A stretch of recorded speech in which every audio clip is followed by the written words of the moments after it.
Howdy and hello. Helldivers 2 has a new update featuring 2 new Illuminate enemies. The Crusher, a Pyramid Head cosplayer with a massive beating mallet to destroy divers with that regens HP if you don't kill it fast enough, and hopefully, with that being said, it has a cool and impactful weak spot. It looks freaking awesome though. Same goes for the Wretch, which are these Bioraptor looking things from Riddick, except they got blades for hands. These guys are nimble, quick, and they can jump at players in the same vein as Hunters-ish. Also, there's a new biome for the Illuminate as well. That's supposed to be more of a horror vibe. Seif Support, new planet modifier, allowing Helldivers to be able to get supported by friendly Seif NPC troops with new and improved behavior, weaponry in the form of stim pistols, heavy machine guns, and more with updated visuals. That will honestly be freaking awesome. And if you can get stim pistol by them, and hopefully you can stim them, you can do stuff where you're actually trying to defend them, and they're your troops, and play a mission out that way, just for variety. Seif soldiers can destroy spawners. I can't wait to see these folks toss grenades into bug nests and not directly at my feet. It's going to be a sight for sore eyes. That's the saying, golly. This interruption's brought to you by my brother's Ethical Sweatshop. He embroiders these shirts, these hats, makes patches. He sells my merch. Go to outwestteams.com if you're interested and help a brother out. Mine to be exact. Assisted reload rework. You're firing your own recoil rifle. Your teammate can reload you from your backpack or their own backpack while you still have yours on. There's no having to swap stuff and do all this convoluted nonsense. It makes the team play aspect far more seamless and enjoyable and cuts out the ridiculous hassle. This took a while to actually happen, but I'm glad it's finally here. Castillion's Creed Legendary Collab Warbond with Warhammer 40k, featuring the Bolt Gun, Melt-A-Gun, Melt-A-Mine, Hotshot, and an armor set that I forget the name of exactly. It looks to be pretty good. I'll be covering it extensively throughout various videos later on. Level cap increased from 150 to 300 and added 15 new unique ranks and titles. And you should carry experience you have right now into the new level cap system, or the increased cap. This is hamster wheel progression, which is fine, but I wish we had more things along the lines of actual earnable cosmetics and prestigious items to get in the game.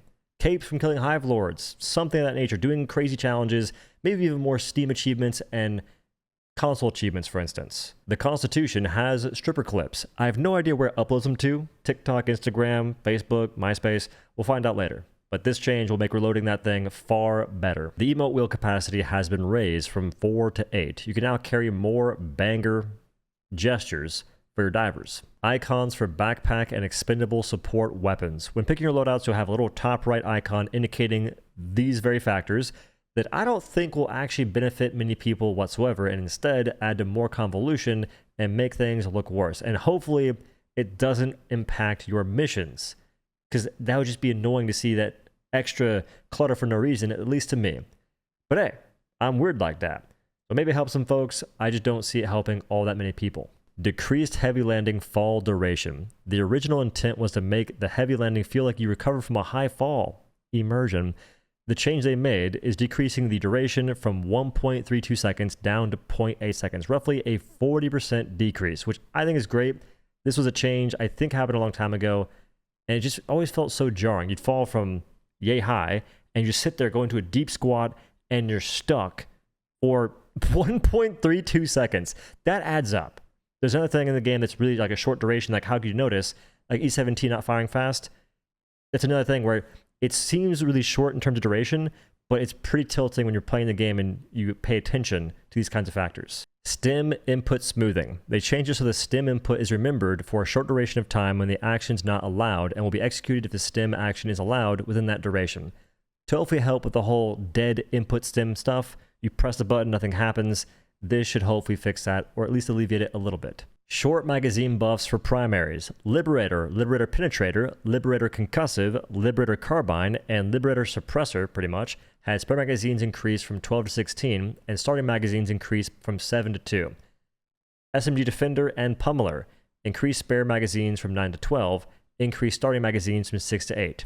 The Stroker increased spare magazines from 10 to 13, and increased starting magazines from 6 to 7, and decreased reload duration from 2.8 to 2.3 seconds. That gun's actually pretty good as it is. That change is honestly rather sick. Breaker and Breaker Incendiary increased spare short magazines from 9 to 11. Wait a minute. Increased starting magazines from 6 to 7. Breaker Spray and Pray, increase spares from 16 to 20, increase starting magazines from 11 to 12. Secondaries, Verdict, increased max spare magazines from 8 to 10, increased starting magazines from 4 to 6. SOCOM Pistol, spare increase from 8 to 10, starting increase from 5 to 6. Redeemer, spare increase from 4 to 6. But I'm curious how it feels when using armors that increase reload speed for just support weapons. Eagle Napalm Airstrike, increased explosion radius from 8 meters to 10, which is probably done to try and compete with the Napalm Barrage, since folks are using that Napalm ability and not so much the Young Airstrike.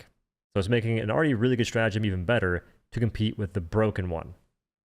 At the moment, I'm cool with that, but at the same time, I don't play in groups too often recently, at least not with Randy's, so I don't know how it's going to feel in that group setting, because now folks can just take Napalm Airstrike with Napalm Barrage. Interesting. Anti-tank mines. Increased demolition strength from 30 to 40, so it can destroy bug nests better from the outside and spawners and such, and take down colony walls, which is kind of a niche use, but hey, we'll take it. Sway and reload stats are now displayed as decimals, which gives you actual meaningful information. Before, you wouldn't know if your angled foregrip gave you better sway, which it does, or having any barrel modification whatsoever also increases sway. Now you can actually check that and figure out what's going on visually.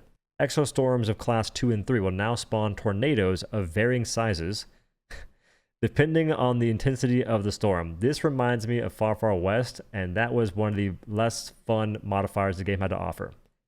Maybe it's cool. Maybe. I'm about to play that and see how it feels. We'll find out. Fixed an issue where network problems cause collision errors with enemy corpses. If this improves or fixes invisible hitboxes, that is a monumental change. Monumental fix. Fixed a bug where the breakthrough exosuit would sometimes have the shield arm damage zones protrude through the shield, resulting in the arm taking damage that the shield should have protected. M104 Incinerator FRV's mounted flamethrower now shows the correct icon and name. No one can even use that for a while, I'm pretty sure. Vehicle delivery shuttles will no longer get stuck endlessly looking for a place to drop off their deliveries when deployed in dense cities between tall buildings. They do that when I'm just sitting in an open field sometimes. Not often, but sometimes. This was a massive problem during Cyberstan and, of course, in factories, so that's a big W.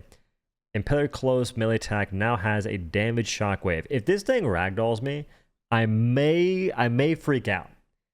It might make sense. It might not feel that bad, but I kind of liked that not being a thing. Maybe it's fine, though. Fixed a bug where enemies would disappear when the Helldiver died, thus not being able to know what just killed the diver. For me, it's more that the things I was going to destroy beyond space and time are just fleeing the scene. I couldn't get my freaking my lick back, so to speak. And I get less kills overall. Barricaders now guard outposts. Okay. Gatekeeper spawn rate has been increased to closely match Barricader in encounters.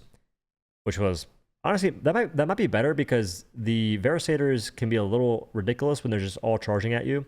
So having a fellow shooting at you from distance may actually make things more fun to play against. Helldivers now have a chance to find super credits in factory worlds. Did you guys know you can farm super credits on factory worlds?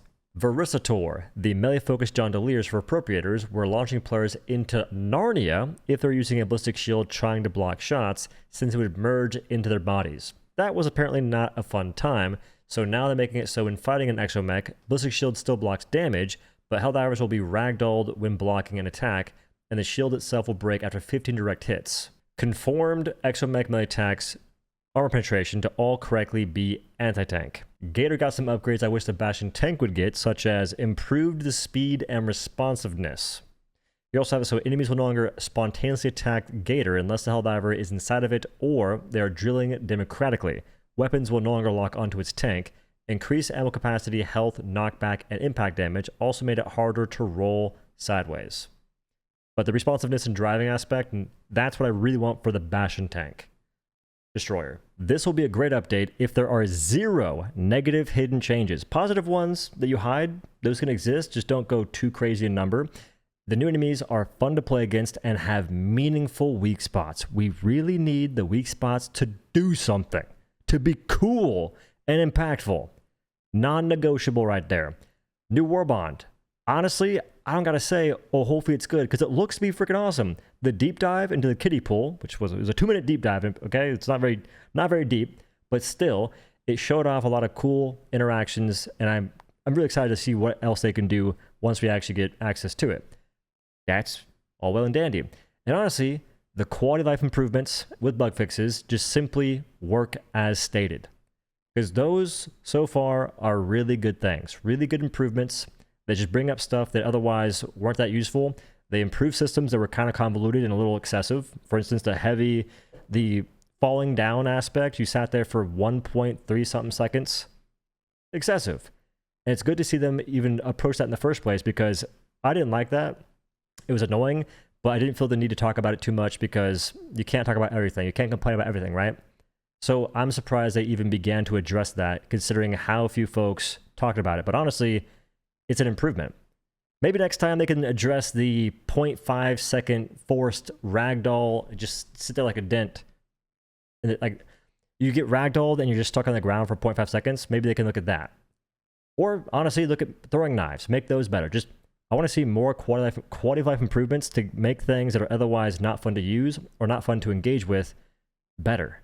That's what Helldivers 2 needs, because we have so many things in the game that exist that are cool in concept, but they just need a little bit of improvement to actually be worth players engaging with them. The content's already there, technically.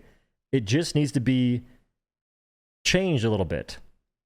And these quality of life improvements are what makes that change. Now, hopefully, we don't need to see a title update to get these quality of life changes, and instead it can happen a bit more frequently. That'd be ideal. But all that being said, update looks pretty good. I'm excited for it. Cannot wait to play a bunch of this stuff and gameplay videos on the main channel, maybe second channel, playing out with background and whatnot. Other folks, maybe. They might not be cool enough to hang out with. We'll see, though. I'm actually excited, which is a good feeling to have. Anyway, that's the video. Thank you all for watching. We'll see you on the battlefield.